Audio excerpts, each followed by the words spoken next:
நம்மளோட வியூவர் என்ன கேட்டிருந்தாரு அப்படின்னு பார்த்தீங்கன்னா, இப்போ ஆர்பிஐ பார்த்தீங்கன்னா 3 தடவைக்கு மேலே ரேட் கட் பண்ணியிருக்காங்க. அதுவும் இல்லாமல் அவர் ஹோம் லோன் வச்சிருக்காராம். இப்போதான் வந்து ஹோம் லோன் ஸ்டார்ட் பண்ணாராம். ஸோ அவர் வந்து இந்த ரேட் கட்லாம் பார்த்ததுக்கப்புறம் அவர் என்ன யோசிக்கிறாரு அப்படின்னா, நான் வந்து கொஞ்சம் ப்ரீபே பண்ணலான்ட்டு இருக்கேன். என்னோட ஹோம் லோனில் வந்து ஒரு 10,000 நான் ப்ரீபே பண்ணலான்ட்டு இருக்கேன். இதை நான் ப்ரீபே பண்ணிட்டு எஸ்ஐபி ஸ்டார்ட் பண்ணுறது கரெக்டா, இல்லை அது பண்ணாமல் எஸ்ஐபிலேயே போகிறது கரெக்டா? Let's go to the calculation. Okay sir. So ஒருத்தர் 50 லட்சம் ரூபாய்க்கு ஹோம் லோன் வாங்கியிருக்காரு. இப்போ current rate of interest rate வந்து 8%ன்னு வச்சுக்கோங்க. அவர் வந்து ஒரு 20 இயர்ஸ் எடுத்திருக்காருன்னு சொன்னால் அவருக்கு ஒரு 41,822 ருபீஸ் வரும். ஓகே. இஎம்ஐ. இவர் வந்து ஒரு 20 வருஷத்துல பாத்தீங்கன்னு சொன்னா அவர் வந்து ஒரு 50,37,000 ரூபாய் இன்ட்ரெஸ்ட் மட்டும் கட்டுவார். இஎம்ஐ சொன்னது வந்து 41,822 ரூபா சொன்னோம். பிளஸ் 10,000 போட்டா இப்ப 51,000 கிட்ட போடணும். இந்த மாதிரி பண்றாருன்னு வச்சா அவருக்கு கிடைச்ச கார்பஸ் பாத்தீங்கன்னா 58,08,853 ரூபா கிடைச்சிரும். வணக்கம் சார். வணக்கம் கேஷவ் சார். நம்ம வியூவர் ஒருத்தர் இந்த கேள்வியை உங்கள்கிட்ட கேட்டே ஆகணும் அப்படின்னு சொல்லியிருந்தாங்க. அதனால இந்த கேள்வியை கொண்டு வந்திருக்கேன். எனக்கு இந்த வீடியோவில் ஃபர்ஸ்ட் என்ன வேணும்ன்றதை சொல்லிடுறேன் சார். நம்ம முன்னாடிலாம் வந்துட்டு 2,000 ரூபாய் போட்டால் இது பண்ணிடலாம், 2,000 ரூபாய் போட்டால் இது பண்ணிடலாம் அப்படிலாம் நிறைய பேசியிருக்கோம். பட் இன்னைக்கு எனக்கு முழுக்க கால்குலேஷனாக வேணும் சார். அதாவது நம்பர்ஸாக நீங்களே கால்குலேட் பண்ணி சொல்லணும். நான் அதை பார்க்கணும் சார். எனக்கு அதான் வேணும். ஸோ நம்மளோட வியூவர் என்ன கேட்டிருந்தாரு அப்படின்னு பார்த்தீங்கன்னா, இப்போ ஆர்பிஐ பார்த்தீங்கன்னா 3 தடவைக்கு மேலே ரேட் கட் பண்ணியிருக்காங்க. அதுவும் இல்லாமல் அவர் ஹோம் லோன் வச்சிருக்காராம். இப்போதான் வந்து ஹோம் லோன் ஸ்டார்ட் பண்ணாராம். ஸோ அவர் வந்து இந்த ரேட் கட்லாம் பார்த்ததுக்கப்புறம் அவர் என்ன யோசிக்கிறாரு அப்படின்னா, நான் வந்து கொஞ்சம் ப்ரீபே பண்ணலான்ட்டு இருக்கேன். என்னோட ஹோம் லோனில் வந்து ஒரு 10,000 நான் ப்ரீபே பண்ணலான்ட்டு இருக்கேன். ஏன் இந்த மாதிரி முடிவெடுத்தீங்க அப்படின்னு கேட்குறப்ப அவர் என்ன சொன்னார், நான் சீக்கிரம் எஸ்ஐபி ஸ்டார்ட் பண்ணணும்னு நினைக்கிறேன். அதனால இதை ப்ரீபே பண்ணி முடிச்சிட்டேன்னா எனக்கு இந்த ஒரு தலைவலி குறைஞ்சிரும். நான் எஸ்ஐபியில் ஃபுல் அண்ட் ஃபுல் கான்சன்ட்ரேட் பண்ணலாம்னு நினைக்கிறேன். இதை நான் ப்ரீபே பண்ணிட்டு எஸ்ஐபி ஸ்டார்ட் பண்ணுறது கரெக்டா, இல்லை அது பண்ணாமல் எஸ்ஐபிலேயே போகிறது கரெக்டா, அதாவது லோனை ஒரு சைடும் எஸ்ஐபி ஒரு சைடும் போகிறது கரெக்டா அப்படின்னு கேட்டிருந்தாரு. ஸோ அவரே ஆட் பண்ண இன்னொரு பாயிண்ட் என்னன்னா, விஜய் சார்ட்ட சொல்லி கால்குலேஷனாகவே எனக்கு வீடியோ வாங்கி கொடுத்துருங்க அப்படின்னு சொன்னார். ஸோ லேப்டாப்லாம் ரெடியாக இருக்குது. எடுத்து எங்களுக்கு ஒரு கால்குலேஷனை போட்டிங்கன்னா நான் அப்படியே அவருக்கு சென்ட் பண்ணிடுவேன். அவரோட லைஃப் ஷார்ட்டட். ஸோ அதுக்காக எங்களுக்கு கால்குலேஷன் மட்டும் சார். அதாவது அவர் வீடு வாங்கியிருக்க ரேட் பார்த்தீங்கன்னா 50 லட்சம் சார். அவரோட ஹோம் லோன் இன்ட்ரெஸ்ட் ரேட் பார்த்தீங்கன்னா 8% சார். இப்போ 8%. இப்போ 8%. 20 வருஷத்துக்கு எடுத்திருக்காரு சார். அப்படின்னா அவர் என்ன சார் பண்ணணும்? இப்போ அதாவது ப்ரீபே பண்ணிட்டு எஸ்ஐபி ஸ்டார்ட் பண்ணணுமா, இல்லை ஒரு சைடு இது போயிட்டே இருக்கட்டும், லோனை இஎம்ஐ கட்டிகிட்டே இருங்க, இந்த சைடு எஸ்ஐபியும் ஸ்டார்ட் பண்ணுங்க அப்படின்னு சொல்லுவீங்களா? எது கரெக்டாக அட்வான்டேஜாக இருக்கும் அவருக்கு அப்படின்றத கொஞ்சம் கால்குலேஷன் வைஸ் பார்த்துடலாம் சார். இந்த கால்குலேஷனை நான் போடுறதுக்கு முன்னாடி just bit of a caution. Okay. ஆனால் பர்சனல் ஃபினான்ஸுங்கிறது ஒருத்தருடைய it's actually a personal finance. Okay. உங்களுக்கு எது சௌரியமோ அதை பண்ணிக்கிறது தான் புத்திசாலித்தனம். பட் நீங்கள் ரியல் கால்குலேஷன் கேட்குறீங்க, அதை நம்ம போடலாம் கண்டிப்பாக. ஓகே. பட் நான் நிறைய வீடியோஸில் என்ன சொல்லியிருக்கேன்னா, கடனை வச்சுக்கிட்டு முதலீடு பண்ணாதீங்கன்னு தான் சொல்லியிருக்கேன். I still maintain the same stand.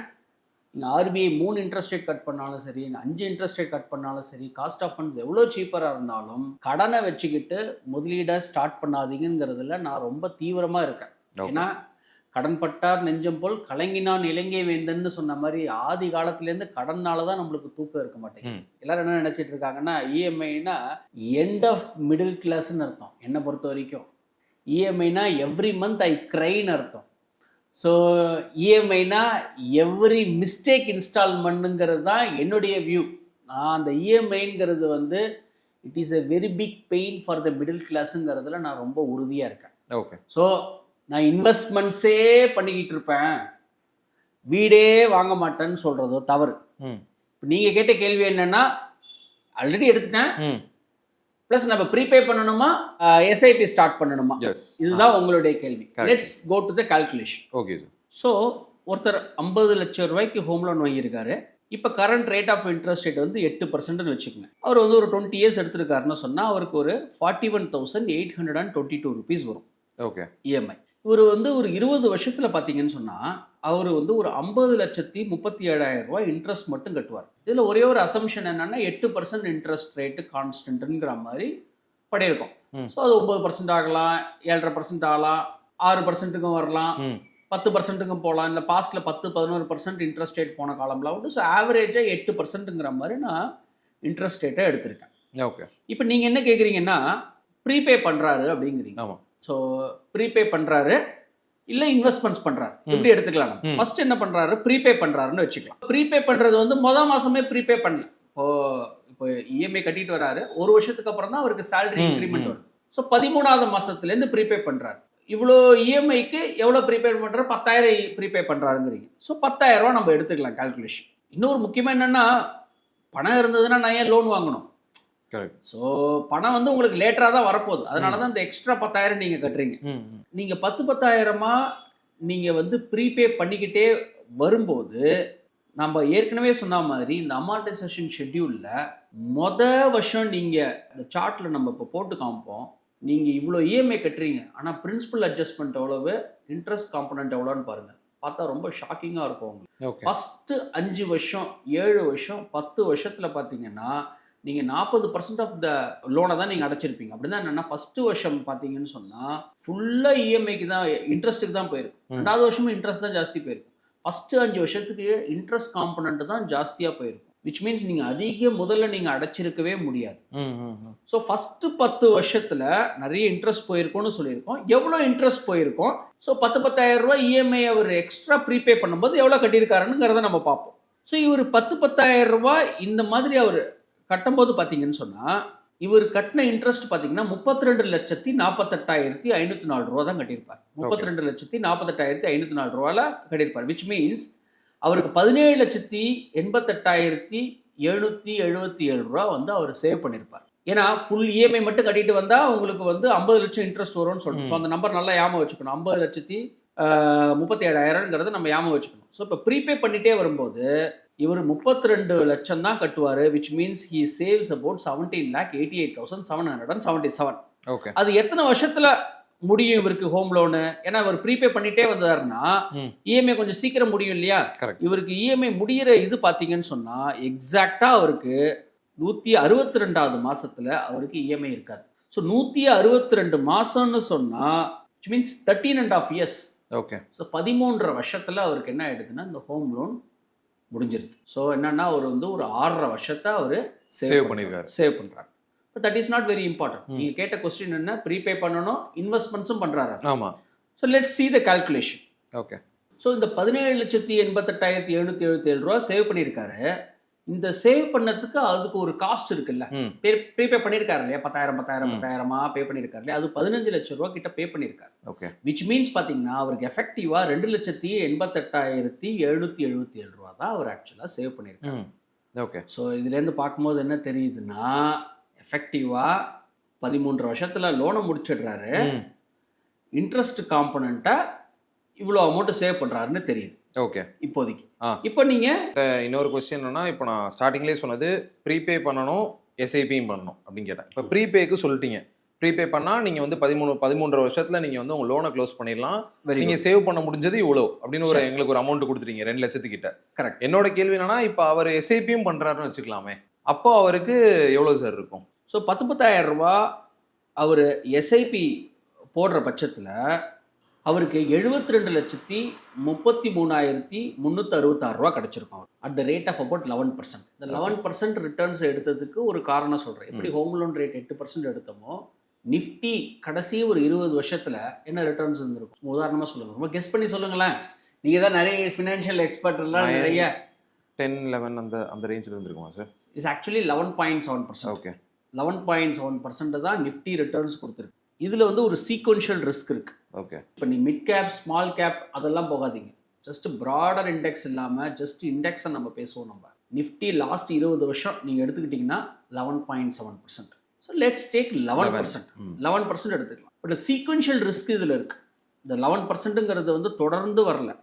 ஒரு சில வருஷத்தில் 20% வந்திருக்கு, ஒரு சில இடத்துல 30% வந்திருக்கு, ஒரு சில இடத்துல ரிட்டர்ன்ஸே இல்லாமல் இருந்திருக்கு. ஸோ சீக்வென்ஷியல் ரிஸ்க் இருக்குது. அப்படின்னா என்னென்னா, எந்த சமயத்தில் ஆரம்பிக்கிறங்கிறத வச்சு தான் உங்கள் ரிட்டர்ன்ஸும் இருக்குது. ஒரு உதாரணத்துக்கு சொல்கிறேன், 2008 நீங்கள் இன்வெஸ்ட்மெண்ட்ஸு ஸ்டார்ட் பண்ணியிருக்கீங்க, 2008 நீங்கள் ஹோம் லோனும் வச்சுருக்கீங்கன்னு வச்சுங்க. ஒரு உதாரணத்துக்கு சொல்கிறேன், 2015 வரைக்கும் நிஃப்டி என்ன ரிட்டர்ன்ஸ் வந்துருக்கும்? 4-5 அந்த மாதிரி தான் இருக்குமா சார்? 3% தான் ரிட்டர்ன்ஸ். ஸோ நான் பொங்கல் சாப்பிடும்போது மிளகு வரும், பாயசம் குடிக்கும்போது முந்திரி வராது.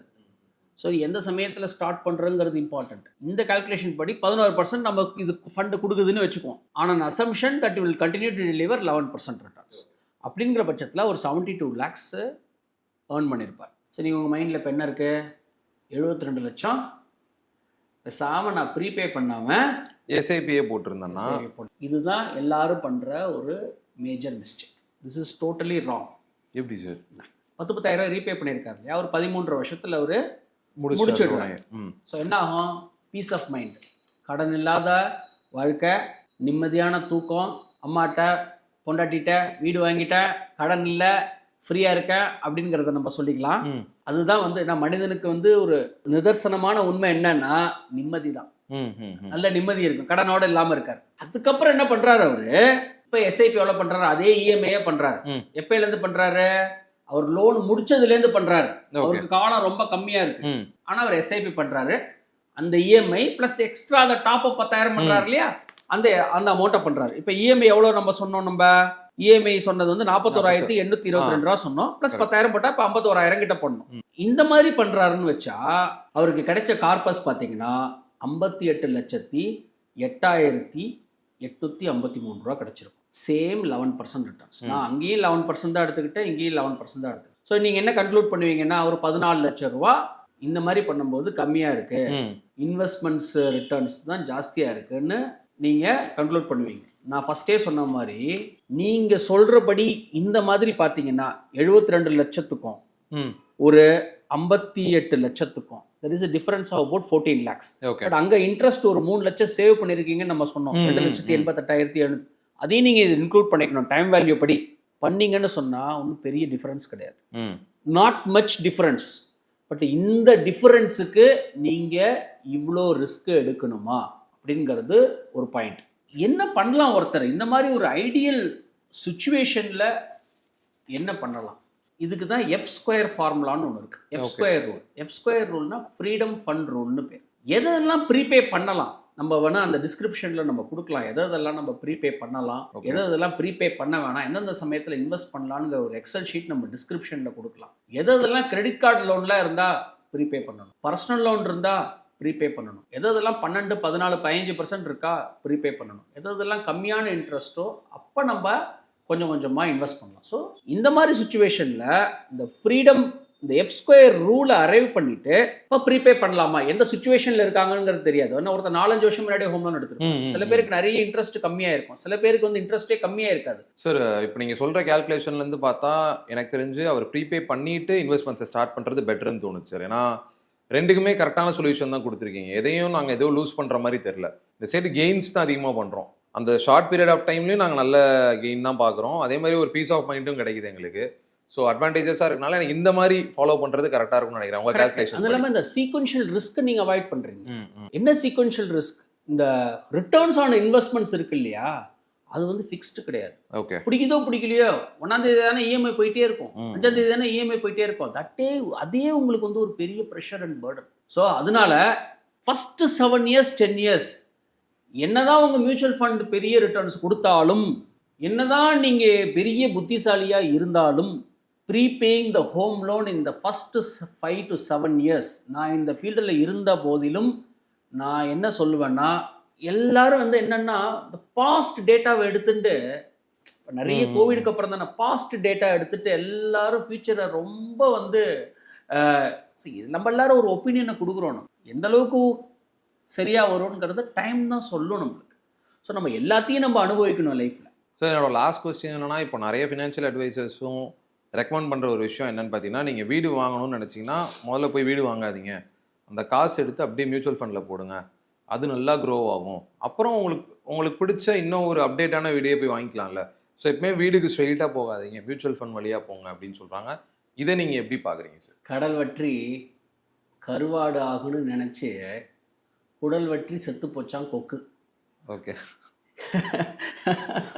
கிராமத்தில் சொல்லுவாங்க. ஓகே, காற்றுள்ள போதே தூற்றிக்கணும், மேகே வயல் த சன்ஷைன். அம்மாவுக்கு ஒரு வீடு வாங்கணும், எங்கள் அப்பா அம்மா கஷ்டப்பட்டாங்க அப்படின்னு ஒரு கனவு இருக்கிறவங்கள 20 வருஷம் 25 வருஷம் நீங்கள் வெயிட் பண்ண, உங்களுக்கே 50 வயசு ஆயிரும், அப்பா அம்மாவுக்கு 75-80 வயசு ஆயிரும். எப்போ அந்த கனவை நீங்கள் நிறைவேற்றுவீங்க? First point.